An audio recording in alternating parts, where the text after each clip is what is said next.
other things that have come out of appraisals that are good, bad or ugly or? That your role's changed. Is that good or bad? Evolved. Well, yeah, it's evolved from what you started out as.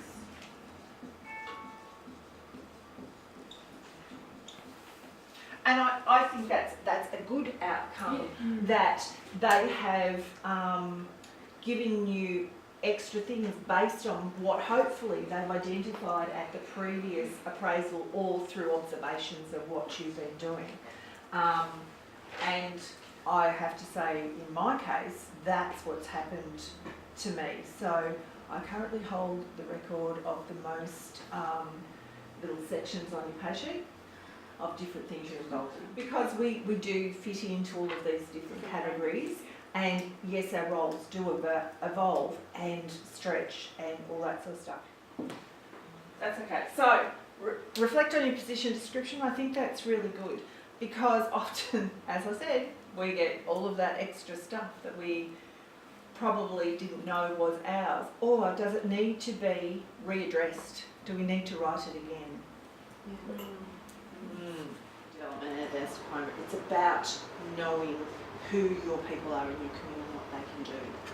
So can you think of probably someone now that you know in your organisation that does some great things, but you don't utilise those skills in your organisation as much as you could?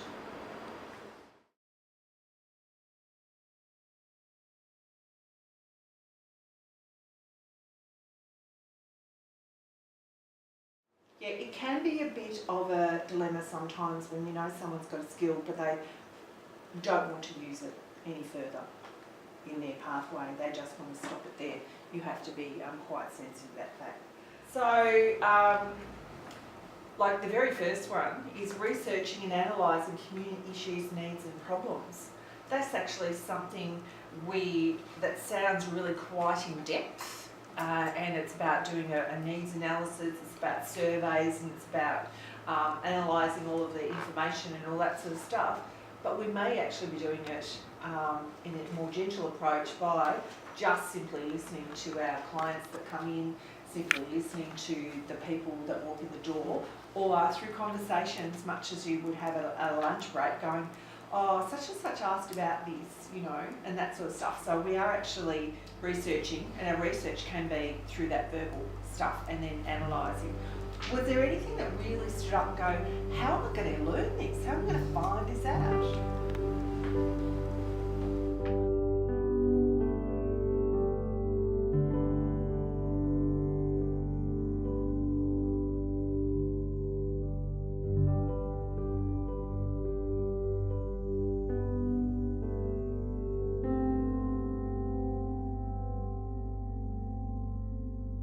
Be able to work with and for people in a self-reflective, creative and flexible way. Are we all of those things? Are we some of those things sometimes? So it's about expanding what we're already doing to be that better person.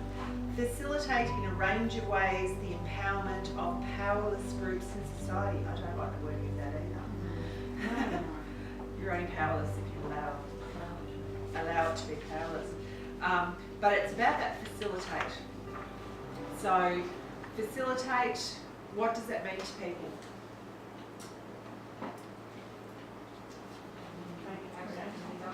Deliver? Make it happen? Opportunity? Yeah, stimulate the communication? Support, sorry Sharon? Assisting with. Yeah. So facilitating is really about that assistance. What we use as far as our learning goes, we use a facilitating approach, that you actually all have knowledge. We're actually facilitating and bringing all of that stuff together to form a larger group of knowledge. So yes, facilitating is to assist in the community, but more importantly in the individual. If you can empower an individual by saying, I actually see these skills in you, when they probably don't identify themselves, you'll find that you will empower them, give them more self-confidence. They may not use those skills, but just to have them identified and acknowledged. But in a community development role, we are looking after everybody. And everybody is from this big to frail to robust. They're people. Yeah, we identified that. We like the word people. We don't like to put a label in front of that. It's people. Are there other places that you think you could get assistance to develop some of these things? So when we looked at, when we heard about the funding person, she might be my go-to girl to assist me to increase my knowledge or increase how effective I am in doing those things. Okay, changes?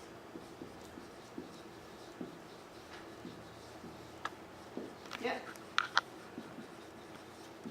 We normally then, if we've gone and done something, we'll then pass our knowledge on. So what we've learnt will end up. Does what happens with that knowledge? Because often it just stays and it's done and it stays with you.